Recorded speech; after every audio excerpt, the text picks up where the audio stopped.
Scentland, the land of scent. Oh yes.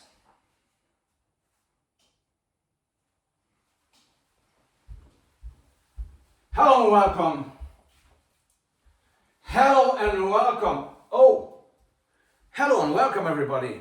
Chris back with yet another fragrance review, and today we're going to take a look at a flanker of a very famous fragrance. The original was introduced in 1978, right? And the flanker came out in 2009.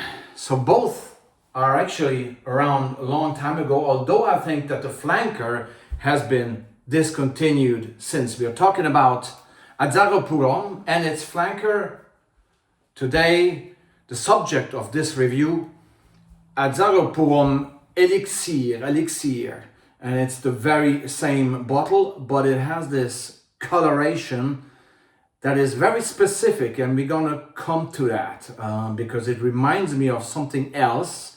It's a cross-reference almost, but as I say, we're gonna come to that. 2009 is the year, and there's plenty of flankers to the original Azzaro Pour Homme from 1978, right throughout the years, the decades. This is one of them, okay? And Michel Girard is the nose, the perfumer behind this fragrance, okay? And there's several great flankers in that series, I really have to say. And this is one of them. I like this one, and I'm going to tell you why. First of all, it is a blend that seems very complex.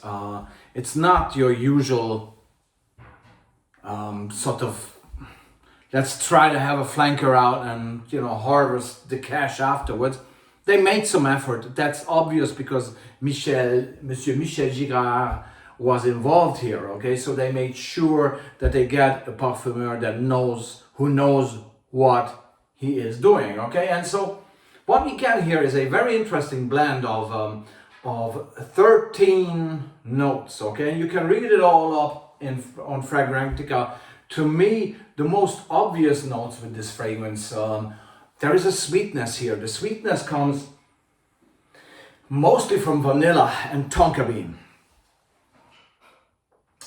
There is a citrus aspect here. I think a little bit of orange, mandarin, maybe lemon, maybe Amalfi lemon, right? There's a bit of coumarin. It gives it this spicy twist, okay? There is a backbone, a classic backbone to this fragrance, much like the original one, Azzaro Pour Homme, that is provided by lavender, right? But at the same time, in one of the apart from the coumarin and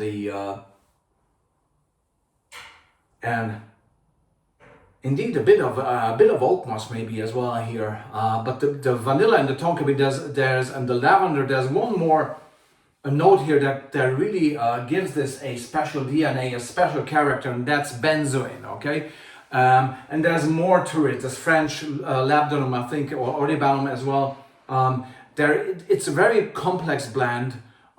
Again, it's 13 different notes here, but these are the notes that I pick up, which are the most obvious to me. There's an obvious sweetness, but not the type of the sweetness that you get with fragrances today. This is more, it's a classy, well-behaved, humorous, intelligently blended Michel Girard type of sweetness. Okay, it smells still very French, very alluring.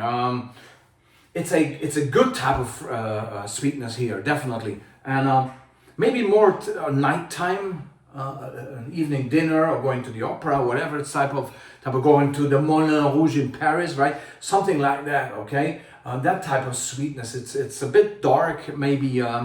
Not sure if there's patchouli in there, but I seem to smell towards the dry down, which I have on here, a bit of patchouli maybe as well. But the benzoin gives it this kick as well, and yeah, the vanilla maintains its presence, and the coumarin as well. It's just so nice. It's such a complex blend again, but you can detect the different notes, but it takes a time until they come together to create a special DNA that this fragrance definitely has.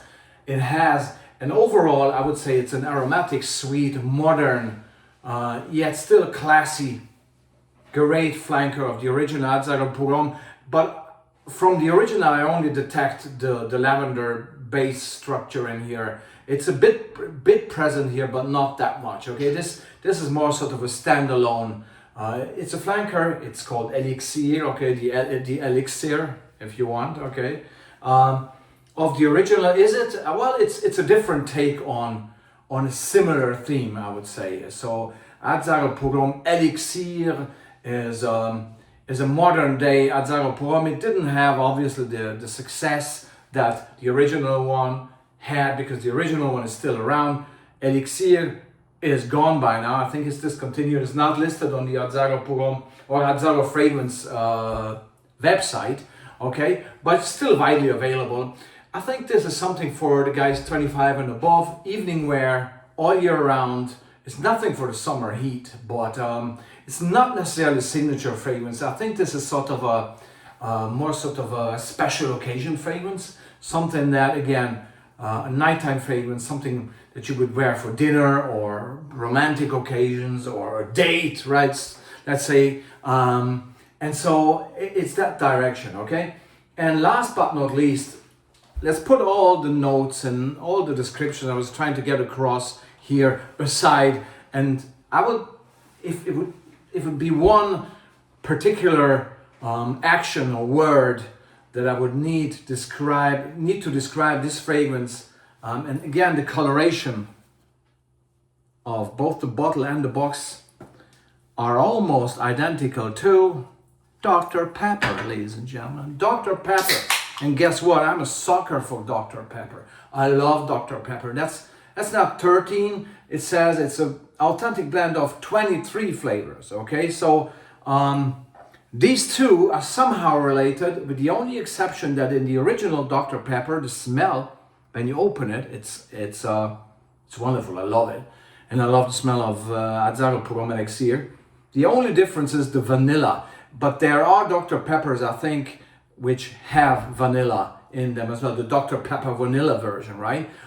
Other than that, the smell of opening a can of Dr. Pepper is very much reminding me of the overall smell, especially in the first hour that you get with Azzaro Pour Homme Elixir. Okay, so cheers. God, I love the flavor. I really love it. I'm a sucker for that. And I love this fragrance as well. So thanks very much. This was Chris from Sandland with Azzaro Pour Homme Elixir, the star of tonight. And sadly discontinued, but still very much widely available. Thanks very much. This was Chris from Sandland. And see you soon, guess what? For another fragrance review. Bye-bye.